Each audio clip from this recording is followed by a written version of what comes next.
Assalamualaikum warahmatullahi wabarakatuh. Puji dan syukur saya panjatkan kehadirat Allah Subhanahu wa Ta'ala, di mana sampai saat ini saya masih diberikan kesehatan dan masih bisa melakukan berbagai kegiatan. Perkenalkan, nama saya Miranti Sari Fitriani, STMT. Saya merupakan dosen program studi Agroteknologi Fakultas Pertanian Universitas Jambi. Pada kesempatan kali ini, saya akan menyajikan pernyataan diri dosen dalam unjuk kerja Tridharma Perguruan Tinggi, khususnya bidang pengajaran untuk mata kuliah ekologi tanaman. PDD UKT-PT merupakan salah satu proses sertifikasi dosen sebagai bentuk komitmen dosen dalam melaksanakan tugas Tridharma Perguruan Tinggi. Program studi ekologi tanaman dideskripsikan pada mata kuliah ini mempelajari tentang adaptasi tanaman, penyebaran tanaman, estetika, siklus biokimia, lingkungan abiotik, lingkungan biotik, dan sistem pertanian ramah lingkungan. Mata kuliah ekologi dibebankan dua capaian pembelajaran, yaitu mampu menerapkan ilmu agronomi, ilmu tanah, dan perlindungan tanaman untuk rekayasa budidaya tanaman sesuai dengan praktek pertanian yang baik. Capaian kedua, mampu merumuskan masalah budidaya pertanian dan menyusun alternatif solusinya secara mandiri maupun dalam kelompok.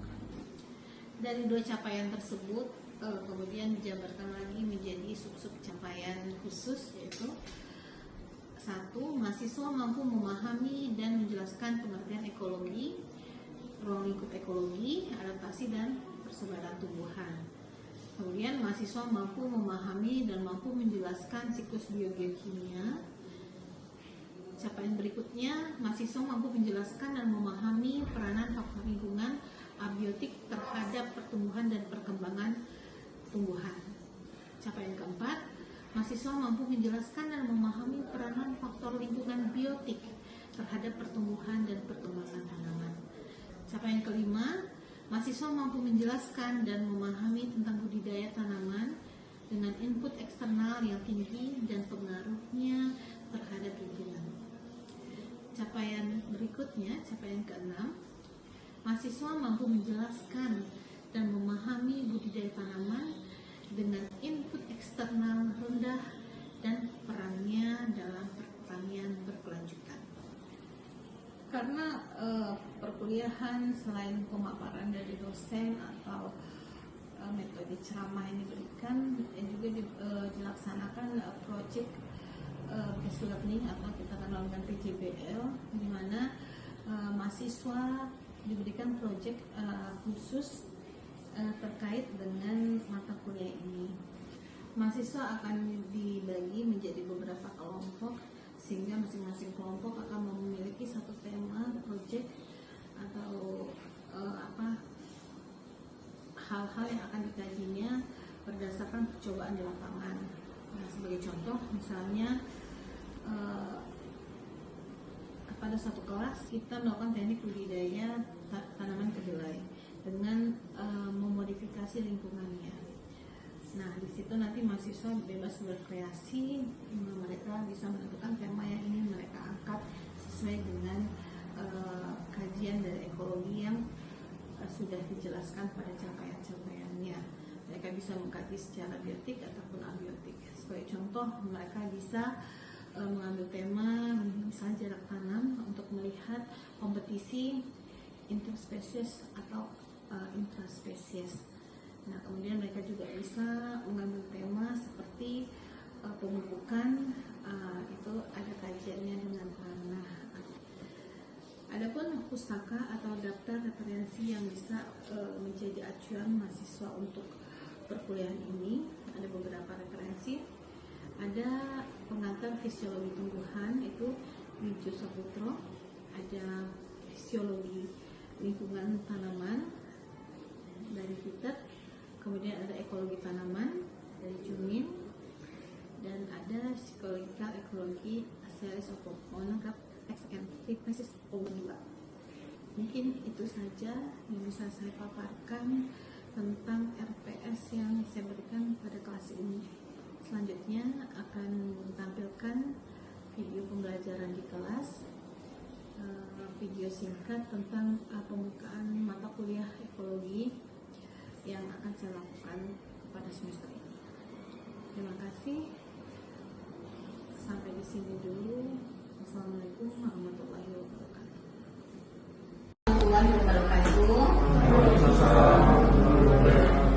Oke, selamat siang para mahasiswa hebat sekalian. Siang hari ini kita pertemuan pertama ya. Selamat datang di mata kuliah ekologi tanaman. Nah, dimana ekologi tanaman ini di mata kuliah yang saya ambil adalah AEK 132 ya, 132 dengan nama mata kuliah ekologi tanaman. Mata kuliah ini adalah mata kuliah dengan bobot 3 SKS ya, 3 SKS, di mana sekarang sistem perkuliahan kita itu PJBL, Project Based Learning ya. Artinya apa? Perkuliahan tidak hanya ceramah atau pemaparan dari dosen saja, tapi mahasiswa juga diberi proyek bagaimana memecahkan suatu masalah dan nanti didiskusikan di kelas ya. Nah, di situ dosen sebagai fasilitator ya. Jadi awalnya pemaparan dari dosen, kemudian nanti diberi pembagian kelompok. Setelah pembagian kelompok saudara nanti bisa diberi proyek-proyek berdasarkan kebutuhan dari mata kuliah kita. Mempunyai capaian pembelajaran yaitu mampu mengaplikasikan konsep dan prinsip ilmiah di bidang tanaman dan faktor lingkungan, ya, baik yang bersifat biotik maupun abiotik. Nah, selain itu juga mata kuliah ini merancang dan mengembangkan teknologi modifikasi lingkungan tanaman dalam rangka mewujudkan sistem pertanian berkelanjutan yang berwawasan lingkungan. Jadi kalau kita cerita ekologi berarti kita cerita lingkungan ya, dimana tanaman itu bisa tumbuh dengan baik selain dipengaruhi oleh faktor genetik, itu juga dipengaruhi oleh faktor lingkungan ya, dimana faktor lingkungan itu bisa sangat berpengaruh. Nah, ekologi tanaman ini adalah wadah atau tempat di mana kita mengkaji tentang lingkungan tersebut ya. Adapun capaian pembelajaran mata kuliah kita itu ada 6 poin ya, ada 6 poin di mana yang pertama, mahasiswa mampu memahami dan menjelaskan pengertian ekologi, ruang lingkup ekologi, adaptasi dan persebaran tumbuhan gitu ya. Kemudian CPMK 2, mahasiswa mampu memahami dan mampu menjelaskan siklus biokimia. Kemudian CPMK 3, mahasiswa mampu menjelaskan dan memahami peranan faktor lingkungan abiotik terhadap pertumbuhan dan perkembangan tumbuhan. CPMK 4, mahasiswa mampu menjelaskan dan memahami peranan faktor lingkungan abiotik terhadap pertumbuhan dan perkembangan tumbuhan. CPMK 5, mahasiswa mampu menjelaskan dan memahami tentang budidaya tanaman dengan input eksternal yang tinggi dan pengaruhnya terhadap lingkungan. Dan yang terakhir, mahasiswa mampu menjelaskan dan memahami budidaya tanaman dengan input eksternal rendah dan peranannya dalam panen. Jadi materi-materi bisa saudara ambil karena sekarang kan banyak ebook ya, bisa dari Google, bisa dari mana-mana ya, karena internet sudah tersebar luas ya, kita bisa memakai fasilitas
ya. Nah, ada beberapa faktor, ada komponen di dalam lingkungan, ada biotik dan ada abiotik. Ada nggak yang udah tahu biotik abiotik apa? Contohnya, misalnya kita biotik itu makhluk hidup ya. Ada hewan, ada tumbuhan. Kalau kita sudah tumbuhan, ya berarti tumbuhan ya menjadi topik utama ya. Tumbuhan, mikroorganisme itu merupakan faktor biotik. Nah, kemudian kalau abiotik seperti apa? Susu gitu ya. Apalagi banyak ya, tanah ya kan. Nah, itu yang akan kita bahas di sini. Oke, Bunda. Dikit aja ya. Tadi udah disampaikan teman saudara ya tentang definisi dari ekologi. Jadi ekologi itu merupakan satu cabang ilmu biologi. Jadi dia termasuk dalam bagian dari ilmu biologi juga ya. Mungkin kalau di semester awal ada cerita biologi. Kalau biologi itu ceritanya apa aja? Tentang makhluk hidup ya. Nah, semua yang berkaitan dengan makhluk hidup merupakan bagiannya. Nah, ekologi merupakan salah satu cabang ilmu biologi yang berhubungan antara makhluk hidup dengan lingkungannya ya.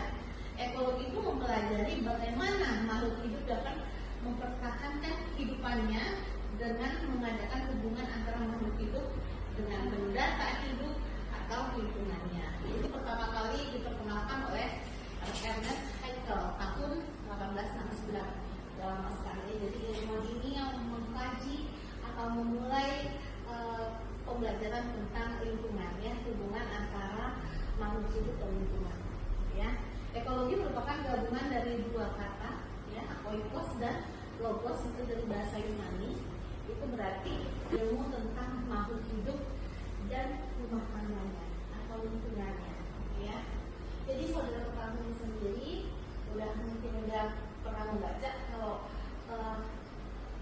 hasil dari suatu budidaya itu atau pertumbuhan tanaman itu dipengaruhi oleh dua faktor ya. Ada faktor genetik dan ada faktor lingkungan. Nah, kalau genetik itu kan bagaimana kita memilih bibit unggul ya, benih yang berkualitas baik gitu ya. Nah, tapi ketika benih yang berkualitas baik tidak kita tempatkan pada tempatnya atau lingkungan yang baik juga, itu tidak akan memberikan hasil yang maksimal. Seperti itu, makanya mengapa kita perlu mengkaji tentang ekologi ya. Ekologi adalah ilmu yang mempelajari hubungan timbal balik ya antara makhluk hidup dengan lingkungan. Kalau timbal balik itu banyaknya macam-macam, ada yang saling menguntungkan, ada yang satu rugi satu untung, atau sama-sama nggak rugi. Nah, itu yang kita kaji di sini gitu ya. Ini kenapa perlu kita mengkajinya, itu untuk memperoleh hasil yang optimal. Karena kalau kita melakukan teknik budidaya yang membutuhkan apa? Hasil kan? Kita nanam, kita perlu hasilnya, produksinya kita harapkan. Nah, kita berharap dengan kita mempelajari ekologi ini kita bisa memperoleh hasil yang optimal dari teknik budidaya yang di mana teknik itu juga tidak mengganggu lingkungan gitu ya, dan terhindar dari kerusakan. Misalnya seperti pemumpukan contohnya ya. Pemumpukan kita lakukan terus menerus, apa yang terjadi pada tanah? Tanah bisa menjadi keras gitu ya. Tanah yang dipupuk terus menerus pupuk kimia ya, itu akan menjadikan tanah itu strukturnya kurang baik ya. Tanah menjadi keras sehingga air rasa dan drainase tanah menjadi tidak baik. Makanya ada sistem pertanian yang kita kenal dengan LEISA, Low External Input and Sustainable Agriculture. Itu adalah bagaimana kita mengusahakan teknik budidaya namun lingkungan tetap terjaga. Misalnya kita menggunakan apa? Kita menggunakan input yang ramah lingkungan. Misalnya, kita tidak memakai senyawa kimia, kita tidak pakai pupuk kimia, kita memakainya pupuk yang berasal pupuk organik. Nah, salah satunya seperti itu. Pengantar perkuliahan di awal, definisi. Nah, kemudian kita sedang PJBL ya. Nah, di awal tadi saya cerita kalau perkuliahan ini adalah PJBL. Nah, teknik pembelajarannya PJBL. Jadi selain pemaparan dari dosen,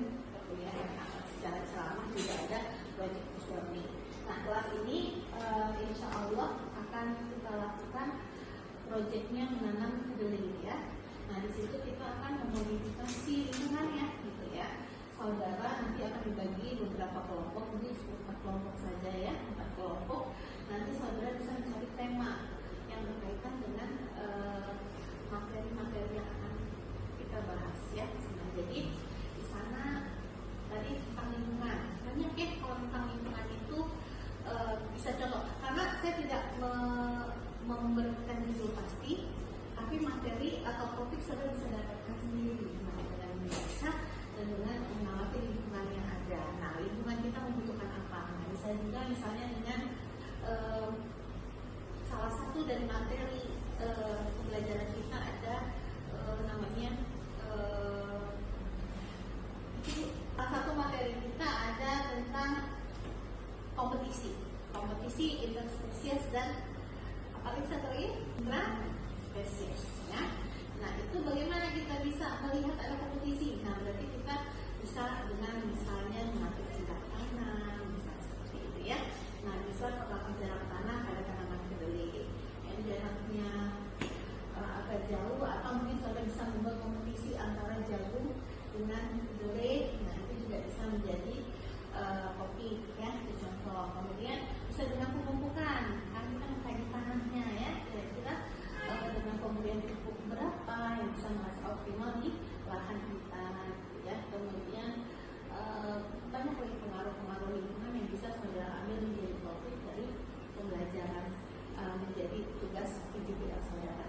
Kemudian nanti setelah saudara kita melakukan percobaan di lapangan, kemudian nanti kita akan presentasi di kelas ya. Saudara akan menjawab.